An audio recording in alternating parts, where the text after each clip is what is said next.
Hello friends, கருப்பு கொண்டக்கடலில் காய்கறி போட்டு ஒரு அருமையான கூட்டு, வாழைக்காயும் மஞ்சள் பூசணிக்காயும் போட்டு கூட்டு.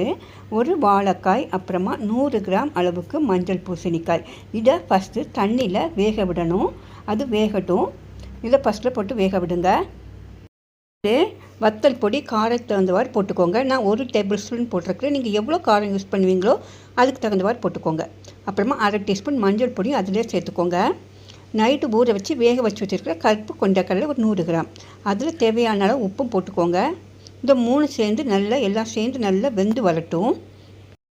இது தனியாக வேகட்டும். இதுக்கு மசாலான்னு பார்த்தீங்கன்னா, கடாயில் 1 டேபிள் ஸ்பூன் அளவுக்கு எண்ணெய் ஊற்றிக்கோங்க. அதில் 1 டேபிள் ஸ்பூன் உளுந்தம்பருப்பு, ஒரு 1/2 டேபிள் ஸ்பூன் கடுகு, 2 காஞ்ச மிளகாய் கிள்ளி போட்டுக்கோங்க, ஒரு 1/2 மூடி தேங்காய் துருவல். இதெல்லாம் போட்டு நல்லா ப்ரௌனாக வறுக்கணும். மசாலா கரிஞ்சிடக்கூடாது. ப்ரௌன் ஆகிறத வரை நல்லா வறுத்துக்கோங்க. அப்புறமா அதில் ஒரு 2 டேபிள் ஸ்பூன் அளவுக்கு மசாலாவை தனியாக எடுத்து வச்சுக்கோங்க. மீதி மசாலாவை நல்லா ஃபைன் பேஸ்ட்டாக அரைச்சிக்கோங்க.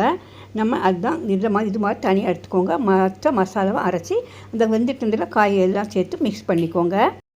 மசாலா, காய்கறி, கடல் எல்லாம் சேர்ந்து நல்லா மிக்ஸ் ஆகி நல்லா எண்ணெய்லாம் பிரிஞ்சு வரும். அந்த அளவுக்கு நல்லா மசாலாவை மூடி வச்சு நல்லா வேக விடுங்க. நல்லா வெந்து வந்ததுக்கப்புறமா கடைசியாக நம்ம தனியாக எடுத்து வச்சுருந்தோம்ல மசாலா, அதுவும் சேர்த்து போட்டு மிக்ஸ் பண்ணிக்கோங்க. எல்லாம் சேர்ந்து அருமையான சூப்பரான சுவையான ஒரு கூட்டு தயாரான ஃப்ரெண்ட்ஸ். கடைசியாக ஒரு சின்ன தாளிப்பும் போட்டுக்கோங்க. அது இன்னும் கொஞ்சம் டேஸ்ட்டு கொஞ்சம் அதிகப்படுத்தி கொடுக்கும்.